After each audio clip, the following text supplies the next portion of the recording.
In life, the more you do, the better you'll get. So if you run more, you're going to get faster. If you read more, you should increase your knowledge. If you study more, you should get better exam results. Investing is probably literally the only thing where the less you do, the far better you will do. There's a really good report study from Fidelity, and they found out Fidelity investors in America who had the best returns were the ones that were dead or inactive. So essentially, the ones who had literally died and hadn't touched their account for years and years and let it grow passively in the background. Hello everyone, welcome to today's episode of the Mr MoneyJar show. Today we are joined by Ryan King. He came all the way from Australia to record with us. He's a good friend of mine, and we first got started creating around the same time in the pandemic, and we've become good friends ever since. Ryan is one of the best people I know to talk about all things investing in index funds. He has an investment portfolio of nearly £100,000 despite being only in his 20s. He's a phenomenal guy, an accountant by trade, so he is very familiar with finances, and he gives us just a complete masterclass on how to invest and how to approach index fund investing and what he's done in his investing journey to build his wealth. Ryan, thank you very much for coming on. Timmy, thank you for having me on, mate. All the way from Australia. Yeah, travel across the world just for this one podcast. Go back again in the morning. The world's least efficient journey. So thank you so much for coming, man. And yeah, it's been a while since we've seen each other. Obviously, we stay in touch on the socials and on WhatsApp and stuff. But yeah, really good to see you. Yeah, no, likewise. Thank you for having me on. Today, we're going to talk about investing, your bread and butter. Always. It'll also be good to get into your travels to Australia and how you found navigating, living and working there. But yeah, for the people who don't know who you are, tell us who you are and what you do. Yeah, so I'm Ryan. Started making money simple in 2019 when I was 22. I'm now 26. You're an old man. I'm getting old. Mid-20s now. Doesn't feel good. So I essentially went through school, didn't really learn a lot about money, studied economics, was sort of understanding a bit more about money, but didn't really learn too much. I then started reading some books and just through an interest in sort of like money, investing, the stock market, personal finances. I started at the start, just a very basic page, breaking down just anything to do with money. And then over time, it's obviously grown and developed into like a YouTube channel or podcast. But that's making money simple. And then don't do that full time. The day job, I'm a chartered accountant. I was working in London for a few years, and then just over a year ago, I moved to Australia, essentially the exact same job, just on the other side of the world. Okay. Yeah, and how's the move been? How's living in Australia? Yeah, it's pretty good, to be fair. When I first landed, I was like, I literally know no one. So it's pretty daunting at the start. But yeah, it's pretty good lifestyle and quality of life over there. Hadn't been there before, or that side of the world, so doing some traveling, just enjoying it whilst I'm over there. Yeah. I think I will return to the UK, but I'll probably do a couple more years in Australia. All right, cool. And you already managed to like get in the papers there and take the Making Money Simple brand with you, didn't you? I did once, so hopefully can do more of that going forward, yeah. But yeah, there's also actually a few content creators and stuff over there, so trying to get more involved in that side of things. Anyone you want to shout out? Owen from Rask, I chat to him a decent amount. Then I've seen Queenie from Invest with Queenie a couple of times. I've seen Tash, Brandon, a few people, Hamish, a few people, good people in Australia. Nice. I need to see them more actually, it's been a while. But yeah, the Oz influencers. Nice, nice. So we're here today to talk about investing, and I know that you have a lot to share. You have a lot of experience, even like this early on in your investing career. So how long have you been investing for? Yeah, so I'm still quite young, but luckily I've been investing for a few years. So I properly started in August 2018, so it's 5 and a bit years. I guess I accidentally started investing in August 2017 when I started my first job in London. When I was in a placement year, I got automatically enrolled into a workplace pension. So technically, and it's what a lot of people don't realise, when you have a pension, you are an investor because your money will be in the stock market, going up and down every single day as the market moves. But it was probably August 2018 when I sort of properly in my final year of university, started sort of investing monthly. And then I've literally been investing every single month for the last 5 and a bit years now. How big's your portfolio? This is good you asked me. So I updated my spreadsheet the other day. It's about £93,000 now. Yeah. And how old do you say you were? 26. £93,000 portfolio by age 26. So about 2/3 of that is in accessible accounts. So mainly my stocks and shares ISA, which has about 40 grand, and then general investment accounts. And then the other third is in my pensions. I would say that is everything. So that's like all my pensions in England and Australia, all my investing accounts, absolutely everything. I like to just track it all as one big pot. But yeah, we'll get into it obviously, I'm sure, as we go on. But the main sort of message is I've not done anything special. My investing approach could not be more simple and basic, but it's just the consistency of literally for the last 65 months making a payment into my investing account. And, you know, literally 5 years ago, I had like £1,000 and now it's nearly £100,000. So it's just the consistency of doing that every single month. And then, yeah, it's grown. It's pretty mad to think about.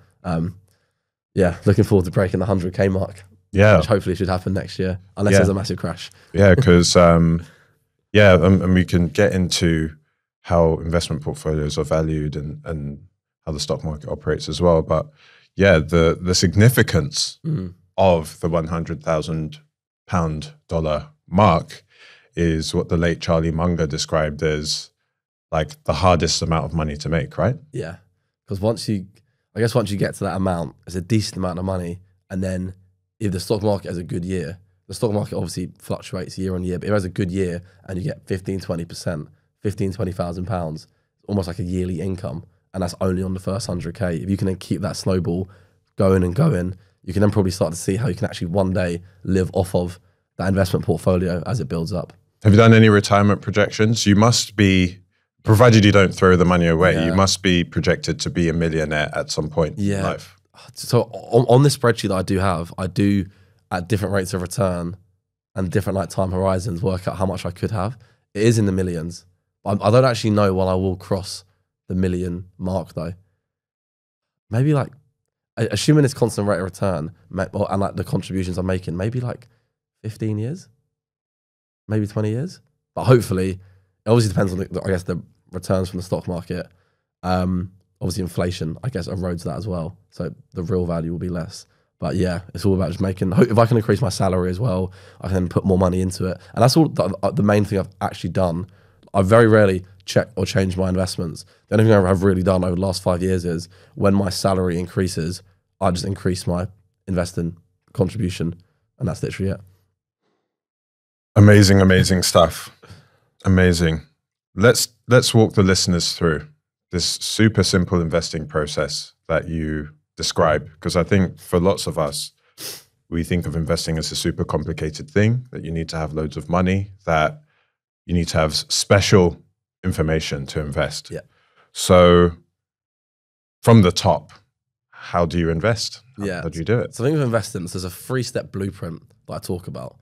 And it essentially goes through choosing the platform, choosing an account, and choosing an actual investment. So we can go through that in a sec. But I think with investing, it is difficult just because there's a lot of choices. There's loads of platforms. There's different accounts. There's obviously thousands of different stocks and funds. Which one? It's hard to navigate through it. So this sort of approach I talk through aims to break it down in the most simplest way possible. So you're diversified and you're paying very low fees. So as the global economy grows, your wealth and investment pot is going to grow with it.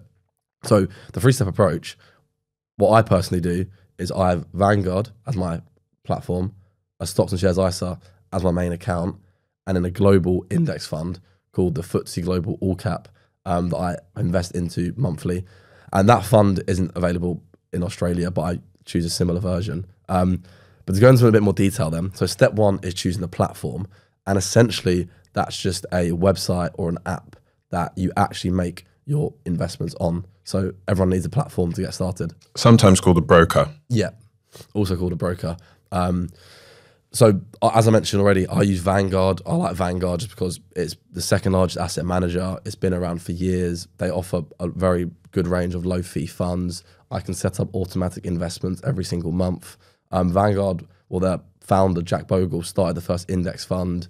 The company's owned by its funds, which is then owned by the shareholders. So it's not like a profit incentive like some other investment platforms that are listed on the stock market that have to then try and like cut costs, increase profits to keep shareholders happy. Another one I like though is Trading 212.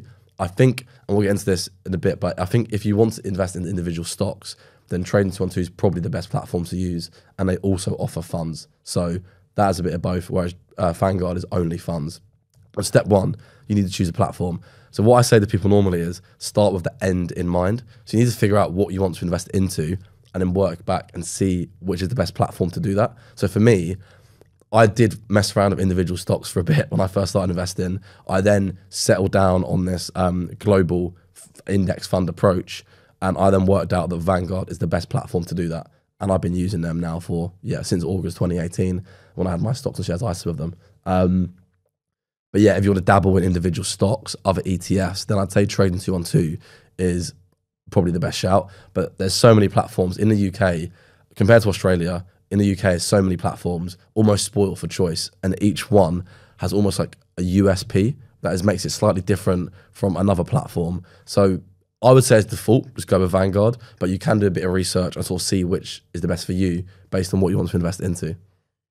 Yeah, I use HL. Yeah, HL.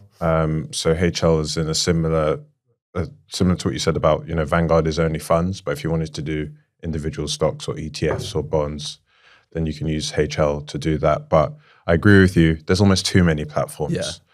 Yeah. And when people go, which platform should I pick? I say, and they say it with a lot of confusion, like they almost feel bad. I say, this is kind of like trying to explain to you which phone network you should go with if you'd never heard of like a mobile phone. There's just so many. Yeah. But it does ultimately come down to choice of like services you can use, the cost, and maybe customer service. Yeah, that's literally it. Yeah. Okay, great. So that's the platform. How do you sign up to these investment platforms? It's honestly very simple. Just go on. Most of them have a website, or if not an app, go on their website, go on their app, and it's almost like when you sign up for a social media, you put in a few details, and then that's it. It's the same as an investing platform. It takes a few minutes.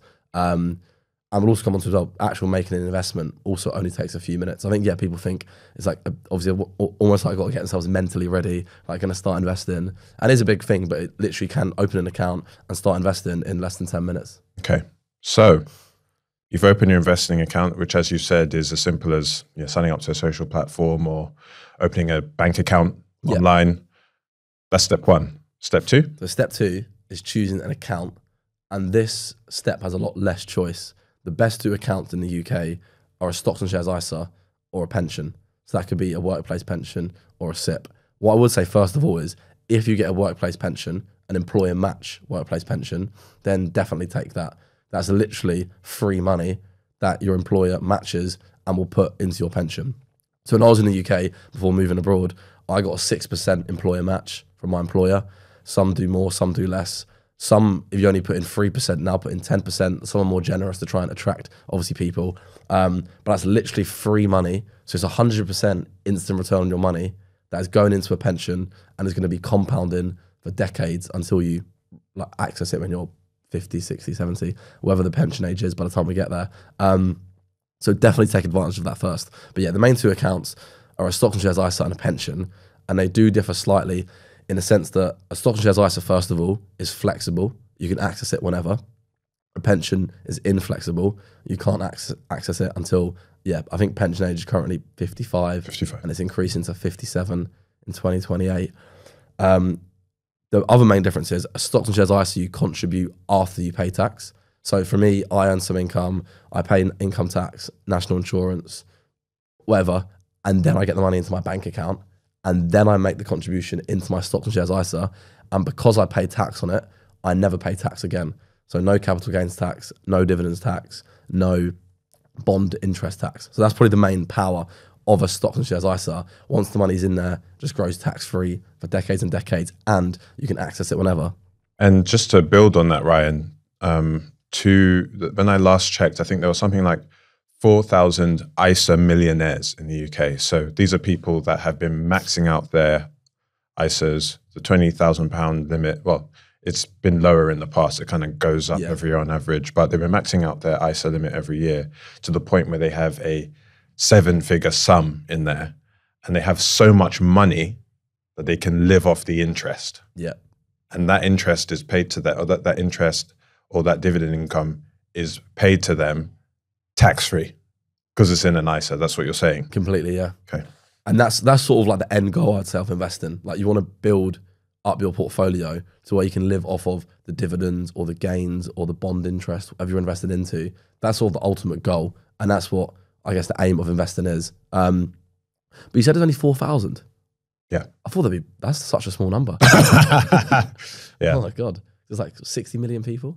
I guess that maybe like 40 million adults that are invested. Yeah, well, there is actually, there's a stat where it's something like only 3% of people in England who are adults have a stocks and shares ISA, Yeah. which is mental. And most of them are men. Yeah. So women disproportionately invest in cash ISAs, and men mainly invest in stocks and shares ISAs. Like, it's actually mental. It's literally, if you start when you're like even in your even mid-20s, and you contribute consistently over time, you will at least have 6 figures in there. If you're doing that with a partner and that also contributing to their own one, like, you will, it's the easiest way to become a millionaire. But we're not taught about it in schools. No one really mentions about it. As you say, most like parents will know like about ISA, cash ISAs and savings accounts, which are good, but you can't save your way to wealth. Well, no way to save your way to be a millionaire. Well, there's a clip I wanted to show you because firstly, people don't know, right? It's just an information gap. Yeah. People knew this stuff and they knew how simple it was. Let's start. Then they'd start. But I know we're talking about the accounts and we'll come back to that. Sidetracked. But there's a clip I wanted to show you because people don't know, but thank you for coming on this podcast episode and sharing your knowledge. Yeah. Anytime. Also, thank you for sharing your stuff on the socials. Have a look at this. Used to, I can't just store it and spend it as you would at university, essentially. But where did you hear about investing from first time? Yeah, so funnily enough, or probably not much of a surprise, it came from a lot of the content that I create, consuming the same kind of content. Right. Yeah. So to shout out, significant source of information was Ryan from Boom. Simple. Yeah. So as the name suggests, made it very simple and very easy to understand for someone like me at the time. Just wasn't thinking about this kind of stuff really, was I? I was thinking about my exams, I was thinking about my job at prospects. So you don't really think about these things that That's good. are essential at the time. So consuming the content that I now create is what... Oh, that's pretty mad. He makes such good content. He has 500,000 on Yeah, I know. socials. You have 100K on social. Well, Yeah. probably approaching 200K on socials. Yeah. The stuff that were doing in the pandemic in your bedroom Yeah. That's then actually mad. inspired him to go online and absolutely kill it. Yeah, because he makes really good content. His Yeah. his like reels and TikToks are really good. Yeah. Yeah. So how does that make you feel watching that? That makes me feel very happy. That's actually mad, to be fair. Yeah, I didn't see that clip before. Yeah, he's a good bloke. He makes good content, and I'm glad I was able to help him out. Nice. So we've talked about 3-step blueprint. There we go. Yeah. Going viral. Yeah.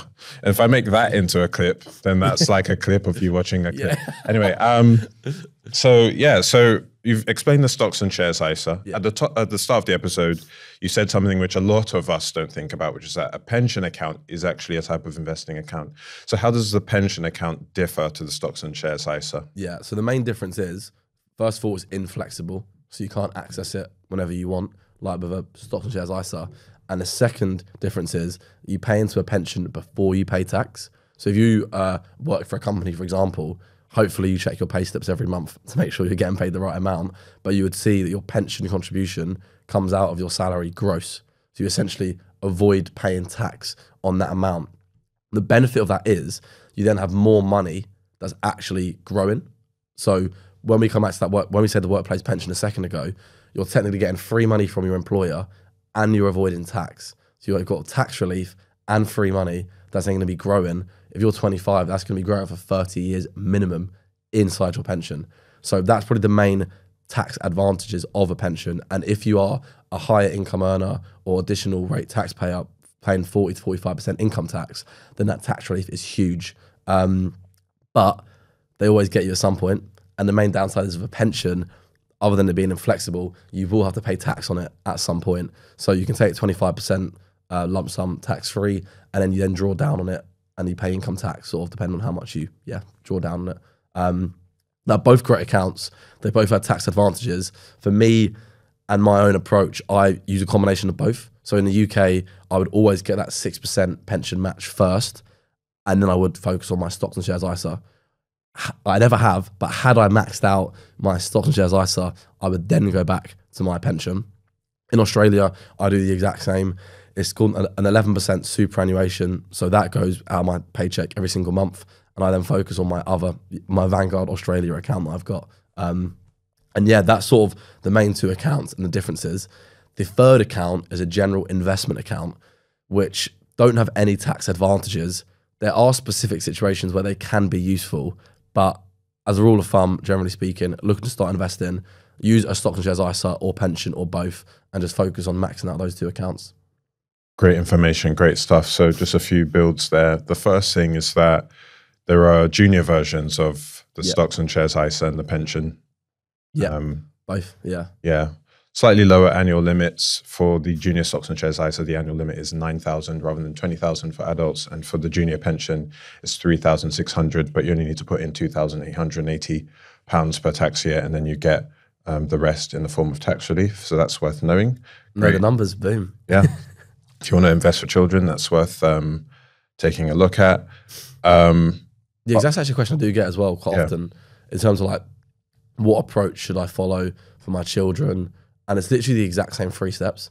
Choose a good platform, Vanguard, choose an account, junior ISA, stocks and shares ISA or junior pension, and then choose an investment.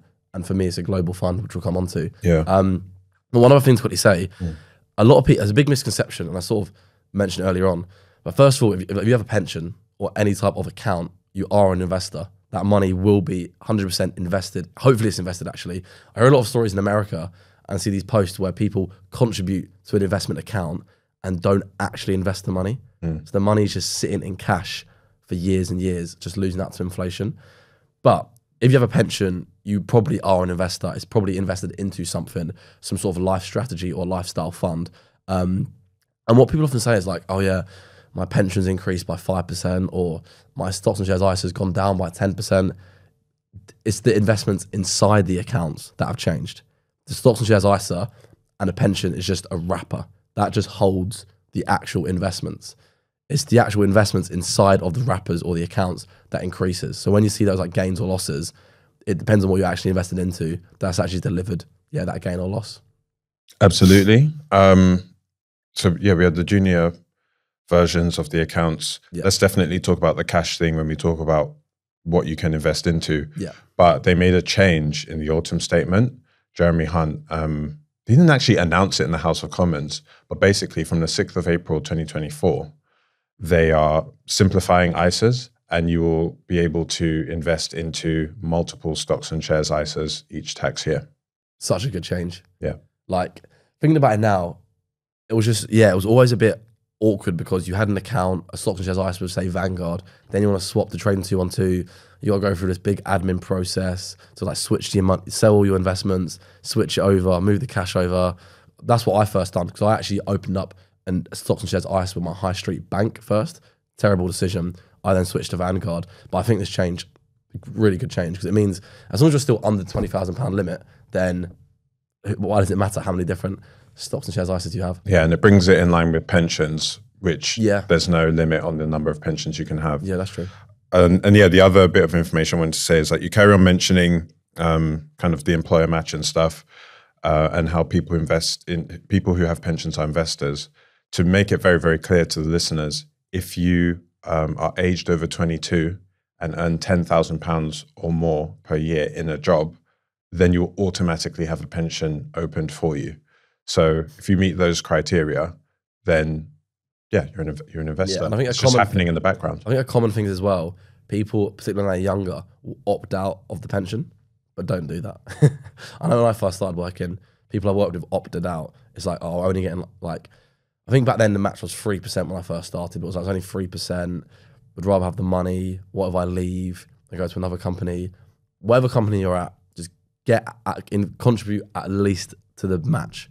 if it's 3%, 6%, 10%, and even if you leave within a year, you can just withdraw your pension and combine more into a SIP anyway down the road. So even if you have multiple investing pots as you're changing job in your 20s, it's a bit of an admin like burden, like you want to log in, see the amounts, blah, blah, blah. But you can eventually, or whenever you want, combine them into one big pot in a SIP. So just as you're going through, get at least the employer match pension contribution. It's literally free money. Yeah. Oh, final account worth mentioning. Bit niche, but there's also the stocks and shares lifetime ISA. Yeah. Want to say a little bit about that? Yeah, I'm personally not a fan of that. So I actually have got one, although I no longer contribute to it. But yeah, so a lifetime ISA is one of the other 4 types of ISAs. We've obviously already mentioned stocks and shares and cash. And it essentially has 2 main aims. The first one is to buy your first house, which I think is good to use it for that. The second one is for retirement, which is a stocks and shares lifetime ISA rather than a cash lifetime ISA. And I think, yeah, I personally would rather use my stocks and shares ISA or my pension to invest rather than a stocks and shares lifetime ISA. And I made a whole YouTube video a couple of years ago on why I no longer use it.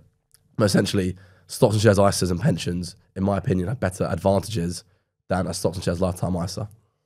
Stocks and shares lifetime ISA is almost trying to do both. Trying to do both, yeah. Okay, so we've talked about platforms and how to open them up. We've talked about all the different types of accounts, and hopefully we've done that comprehensively because there are quite a lot of moving parts of that. So once you've got your account or accounts open, because you can have more than one, then it's about selecting investments to place in those accounts. So yeah, what do you invest in and how can people select investments to place in investment accounts? Yeah, so I invest into, my main investment is the FTSE Global All Cap.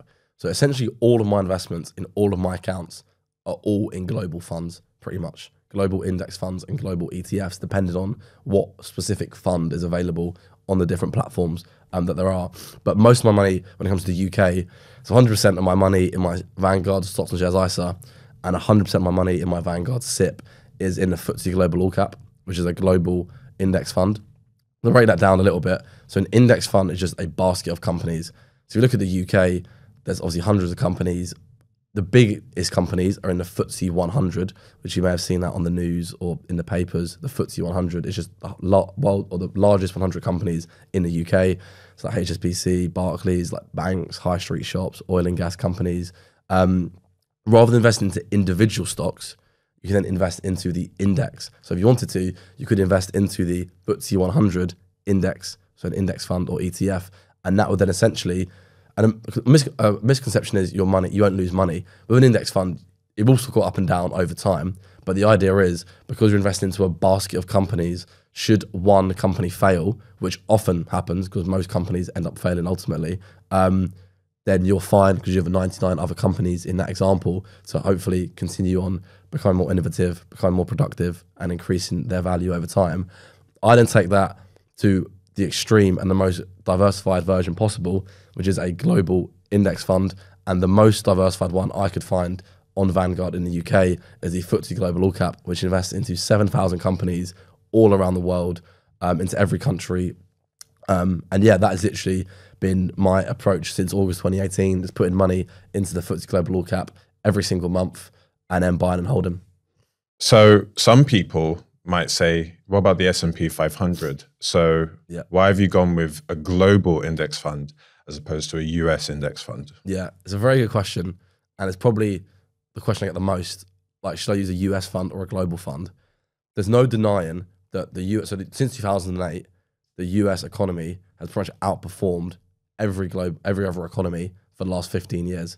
So if you had used a US fund compared to a global fund over the last 15 years, you would have made more money. But it's important to remember, 15 years is a long time. But if I'm looking at myself, I'm 26 years old, I'm going to be investing for another 40, 50 years, probably until I eventually die and then pass it all on. I don't know which economy or country or company or industry or sector is going to be the most innovative, have the biggest stock market. And I, as part of my ebook that I wrote, I looked at the history and the data for the last 100 plus years, and the biggest economy regularly changes. So in the 80s, Japan was the biggest economy. made up 45% of the global stock market. Now, 45 years later, it only makes up about 8%. So, because the US and other economies like China have been growing. Back then, I reckon everyone would have thought at the moment in time, Japan's going to continue to be the best economy, making cars, technology, but now they're not. So could that happen to the US? I don't know. And that's really the bottom line with choosing the global fund. It's almost like putting your ego away and realizing you don't know, and literally no one knows what country or company is going to be the biggest and best over the next 40, 50 years. So you sort of concede that and then use a global fund. One thing about a global fund is though, its market is sort of weighted to the countries that make it up. So in a global fund, the FTSE Global All Cap specifically, there is still about 58% US stocks in there. Okay, that's on the smaller end. I would have thought it'd be closer to 2/3. Yeah. So as the US economy continues to grow, it will make up more of that global fund. It just means though, should the US economy perform poorly, like it did in the 1970s, like it did in the 2000s, then you have other countries and companies and industries and sectors that will still be there and still be around growing, if that makes sense. Yeah. So you can get better returns by doing, maybe by using US funds, but and you certainly would have done the last 15 years. There's no denying that. But I'm sort of saying I don't know which country is going to perform the best, and I don't want to guess. So I don't want to leave it up to chance. I'd rather use a global fund where if the US economy performs well, it's 58% of the portfolio. I'll still be doing fine. But if it doesn't, the other countries hopefully will be performing well. And it's almost like an insurance policy. Yeah. You also talk about how Britain used to be. Yeah. So England used to be, or the UK used to be 25% of the global economy. And I think it's like the 1920s, 1930s. Now it's only 4%. Which brings me on to another sort of topic quickly, actually, is like home bias. So a lot of investors only really invest into stocks or funds in their own country, which is pretty dangerous just because the UK only makes up 4% of the global stock market. So if you're only invested into the UK, it's a very small amount of actual stock market exposure that you have. It's an amazing, like stats, but Apple alone is bigger than the entire UK stock market, which is mental. 3 trillion. One American company, Yeah, 3 bigger trillion. than the entire UK stock market value. But that's sort of then why, I like the global approach. I'm investing into the UK, into America, Japan, all countries that are listed, or 7,000 plus companies that are listed on a stock exchange somewhere in the world. I have a little piece of those through the global index fund, the FTSE Global All Cap. There are other global index funds as well. And as the global economy grows, becomes more innovative and productive over time, the stock market value should grow with that. And then I'll then be taking the benefit of that in my ISAs and pensions. You talked about 2 different types of biases there. The first being people thinking that they can outperform the market, which is just human nature, really, and home bias. But people also, there's like agency bias when it comes to investing too. People think that by moving stuff around a lot, that's when they're going to get the returns. But you have a really interesting stat around like fidelity on that. So in most things in life, the more you do, the better you'll get.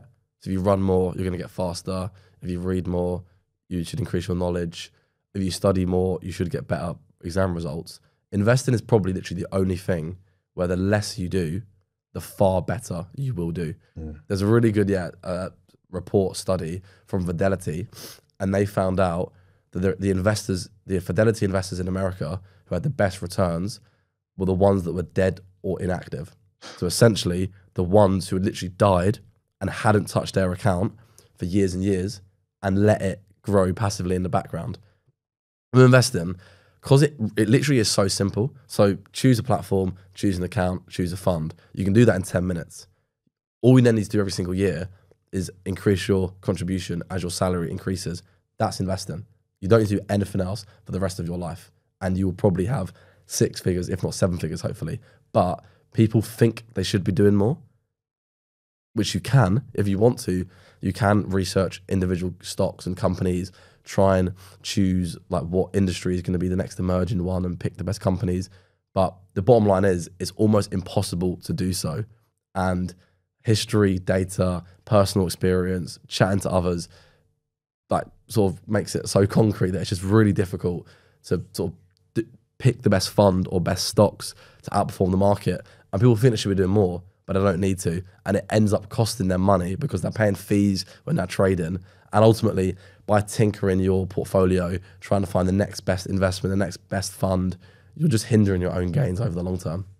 I've just pulled up something for you, Ryan. Hopefully we can make this work on a podcast. Could you run some projections for our audience?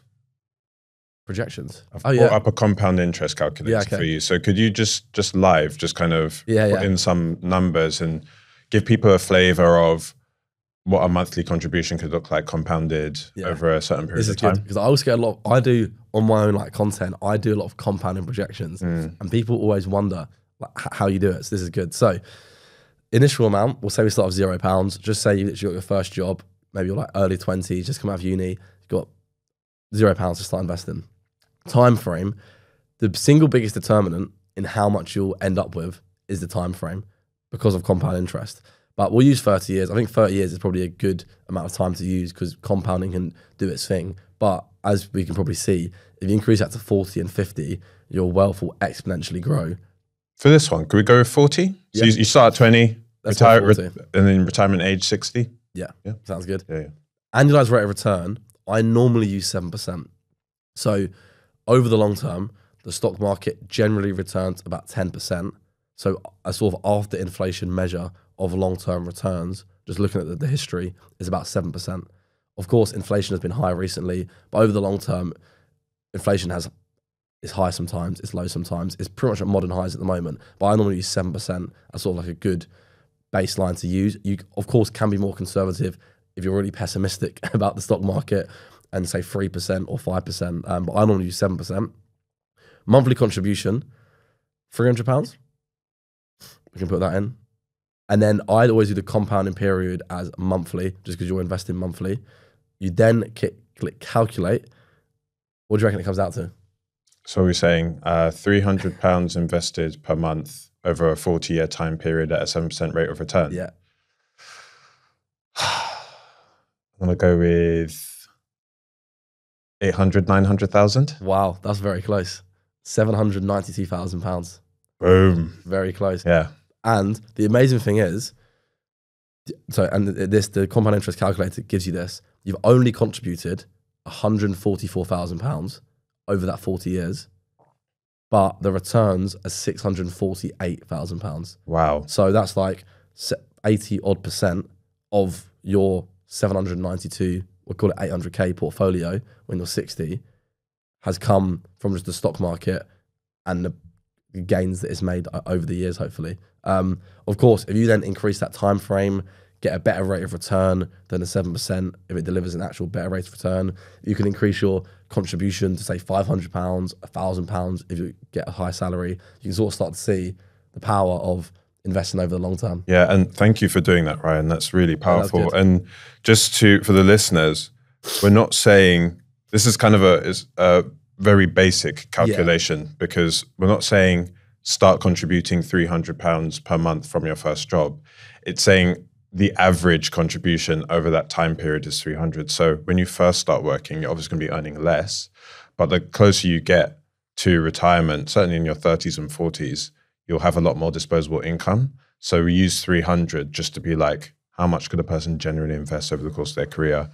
You know, if you're investing 4 figures and above, like £1,000 a month, then the sums that you can get to projected are like really, really high. Yeah, no, obviously with that calculation, as you sort of touched on, the only things you can control are the time frame and then the actual contribution. And the main thing really is the contribution. The rate of return, we hope to get 7%. Who knows what the stock market will actually give you. But the contribution is actually the main thing you can control. So let's just say you can double that to £600. You'll have £1.5 million. And so you'll build your portfolio quicker and it'll get to a bigger point, which is why it sort of then comes back to more sort of like a personal finance point. But really the most important thing you can do is increase your income. Yeah. If you can decrease your expenses you can throw a bit of money, put a bit more money into your portfolio, but you can only decrease your expenses by so much. With income, just say hypothetically, your income doubled overnight. You could also have like a lot more fun, be a lot more probably like relaxed in terms of your financial situation. But you can also invest so much more money and then get to that sort of financial freedom, financial independence level a lot quicker, which is why, yeah, contributions is probably the main thing you can control when it comes to investing. And the more, it goes without saying, the more you can contribute, the quicker you're going to build your portfolio and the more you end up with in the end. Yeah. Yeah, really good point. And we've had Shoshana Davis on a previous episode of the podcast talking about how you can increase your income, and it just comes down to like negotiating your salary. Yeah. Don't accept the first salary you're given when you're interviewing, going for a promotion at work, like actually getting buy-in from your line managers and stuff and coming up with a plan, 6-month, 12-month plan to get promoted. And then ultimately moving job. Like that's where you see the biggest jumps. And then of course, you know, side hustles. If there's a thing that you're good at, if there's a thing you enjoy and you can make a little bit of money on the side from that, that is also money that you could invest to get to your investing goals quicker. So you mentioned people putting money into their investing accounts and it just sitting there in cash. Yeah. Could you in a really basic, simple way explain how the process of buying investments works? Because this is a question that I get a lot. People don't really understand. Like, but how do I actually get the money from my bank account into Vanguard and then actually buy something? So it's literally just like Amazon. Mm-hmm. Literally with Vanguard, using that as an example, there'll be a list of funds. You click on a fund, then for Vanguard specifically, it's in the top right, but you click invest now or invest. And then once you click that, it'll then almost add it to your shopping cart and then take you through a process of like you input in your, I think it's actually like your details. If it's stock and shares ISA, you'll have to put in your like national insurance number before opening one up. But it's generally speaking, just your name, like your details and your debit or credit. Yeah, it's debit card actually. You can't invest with a credit card. Put in your debit card details and that's literally it. Mm. If you want to set up my preference is to set up a recurring monthly automatic investment, which I did for years through Vanguard when I was living in the UK. It literally is as simple as you choose a fund. On the fund page, you can then set up a recurring amount. You choose the fund, choose the amount, and then you also choose a date. A date. So I think mine was like the middle of the month, and then every single date on that, every single month, the money will just come out automatically, assuming you have enough. It comes out normally a few days before. So if your transaction was on the 15th, every single month into the S&P 500 on Vanguard's platform, they might take the money out on like the 10th or the 12th. It will then be sitting as cash or as pending in your account for a few days. And then normally on that day or the day after, the then investment would have gone through and you can then see the investment in your actual account. I also get questions where people like have invested, but then the money's like pending or sitting in cash and I don't know why. It's probably because the market might not be open or it's like after trading hours, and just give it a day or two and then the transaction will go through. Well, to build upon your Amazon analogy again, when you buy something from Amazon, there's a period of 1 to 2 days maybe where it's on its way to you. Yeah. So it's the same with investments. Literally similar like that, yeah. Okay. I think it's just daunting again though, like making that first investment, but it really is just, it's actually very simple. It's not easy, but it's very simple to get started investing. There's never been as many platforms with such low fees. We've obviously got great accounts in the UK, the stocks and shares ISA and pension, better than the Australian versions of those accounts. Australia doesn't have a stocks and shares ISA equivalent, which is pretty heartbreaking. And then so many different funds, stocks. There's never, the choice is bad in a way, but it also means because there's so much competition in the UK, there's never been like a better and cheaper and more accessible time to actually start investing. Yeah. And it takes 10 minutes to start. Yeah. So to summarize that last point, you can either invest in a lump sum kind of way where you take an amount of money, you select, you tell in the investment platform, you put in your bank details and then you can send the money to the investment platform and buy your investments. Or you can do almost like a monthly direct debit, almost like a subscription almost. That's a great way to summarize. And my understanding is that Vanguard is a £500 lump sum or a £100 monthly subscription. Yeah. But there are other platforms that will let you do much lower monthly subscriptions. Hargreaves Lansdowne, for example, is £25 a month. very, very quickly, can we just touch upon fees? Because you carry on saying it's cheaper to do this, it's cheaper to do that. How do fees generally work when it comes to investment platforms? Yeah, so I was going to touch on this actually earlier on, but realistically, the only two things in investing we can control are our own contributions and the fees we pay. We can't control what the stock market returns are going to be. We probably don't work for like a central bank, so we can't control interest rates. We probably aren't a CEO, so don't sit on like a board of like a big company. So literally the only two things we can control are our contributions and our fees. So with everything in life, there's fees. With investing, there are also fees. And the bottom line is, the lower the fees you pay, the more money is compounding every year in your pocket, and the more money you'll then end up over the long term. So the main fees you'll generally pay a platform fee. There are some platforms like Trading 212 where it's actually 0% platform fee, which is pretty incredible. So you pay no fees to use the platform. Of course, they make a lot of money in other ways. But Vanguard, the platform fee is 0.15%. Hargreaves Lansdown, 0.45%. Generally speaking, platforms will carry a fee, and you pay that I think it comes out, for Vanguard, it comes out quarterly, but you'll pay that across the year. The other largest fee you'll pay is a fee for the fund. So the FTSE Global All Cap has a 0.23% fee. Global funds generally have a bit of higher fees, around 0.15 to 0.25%. If you want to use the S&P 500, VUSA is Vanguard's version, and that has a 0.07% fee. So it's pretty much a 0% again, just rock bottom fees. So that are the two main fees you will pay. With investing though, is a bit of a minefield in that there can be dividend reinvestment fees, regular investing fees, transaction fees, bid-ask spread fees, using a lot of like jargon and buzzwords here. But the bottom line is, if it's difficult to work out what fees you're paying, that's a massive red flag. You should be able to, if someone asks you what investing fees you're paying, you should be able to tell them exactly what, like I'm paying 0.38% for the FTSE Global All Cap and Vanguard. You should be able to say that. If you don't know what fees you're paying, I would definitely recommend looking into it more. And that's sort of one, some of these like zero commission platforms obviously make money in other ways. And particularly if you're trading a lot of money, a lot of buying and selling quite often, you could be incurring a lot more fees than you think.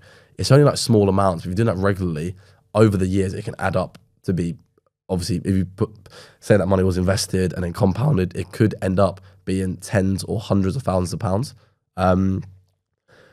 I mean, looking at, so when the fees get really low, like with Vanguard and Trading 212, they're already sort of rock bottom fees. So the marginal gains aren't huge. But if you're paying, say, like 2% in fees, and you can reduce that to 0.5%, so by 1.5%, over the long term, you will literally save yourself probably hundreds of thousands of pounds by reducing those high fees to lower fees. Because 0.5 is a quarter of 2%. Yeah. So it's way, way less. And people don't think it's, the thing is though, it is way less.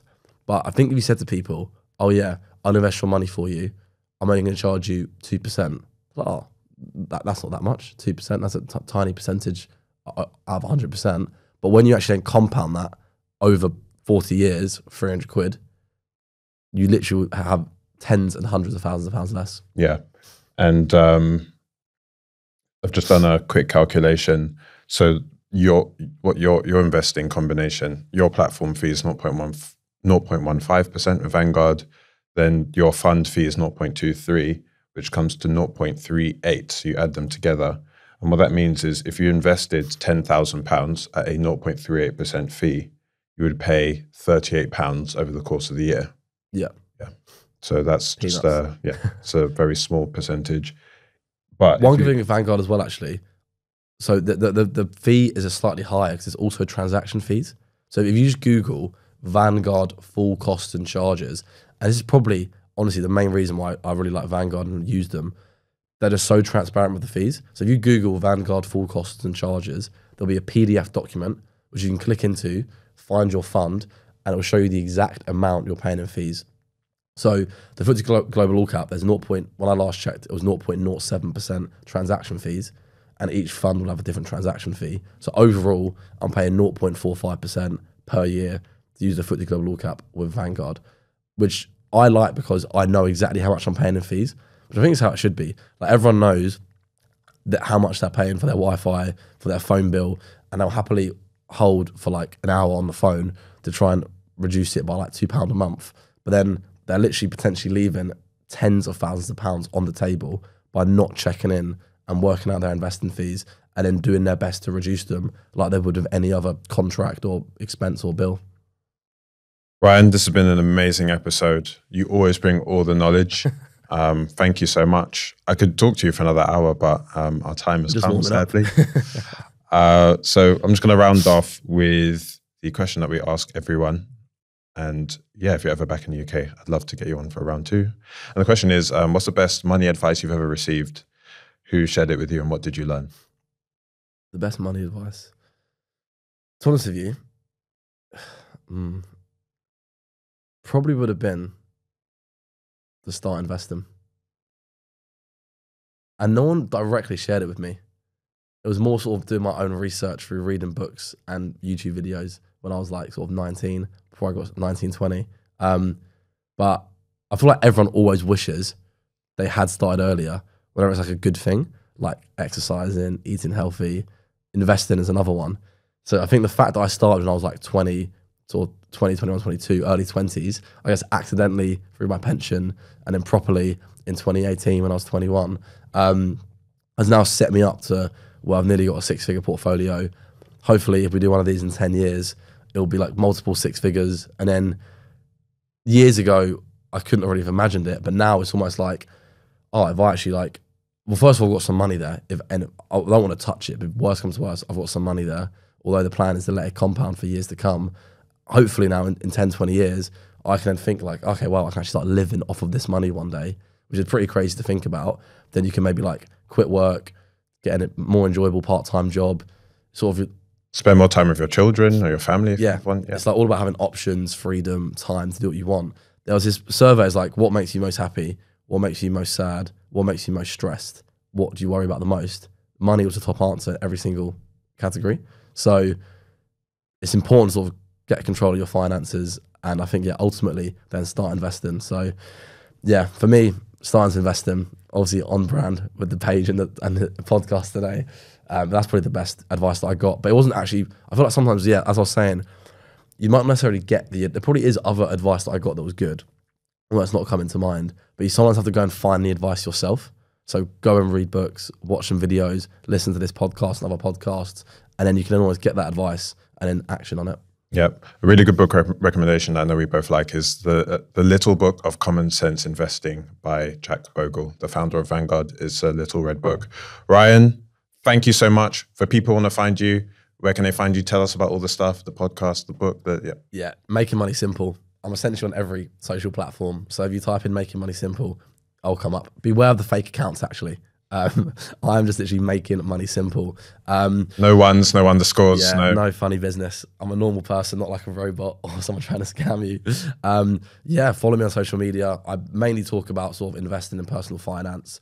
These days, I sort of more share my own journey. So when I first started, it was sort of more breaking down complex topics. I still do that. I also now share my own journey, like what I invest into as I've sort of gone through here, how much I invest per month, that sort of stuff.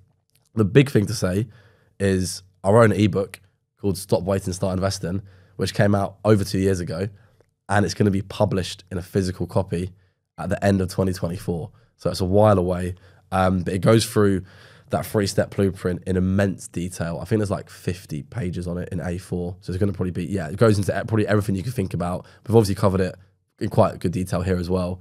It goes through other stuff as well. That's probably the main thing to be on the lookout for. But no, thanks for having me on, Timmy. We've done a few podcasts over the years. It's always a pleasure. And yeah, thank you, mate. Likewise, mate. Thanks for coming on. Cheers. Hello, everyone. Thank you very much for watching this week's episode of the Mr MoneyJar Show. If you enjoyed it, then please do subscribe as it helps out the show a lot and enables us to continue running. Anyway, we'll be back next week with another special guest. I've been your host, Timmy Merriman Johnson.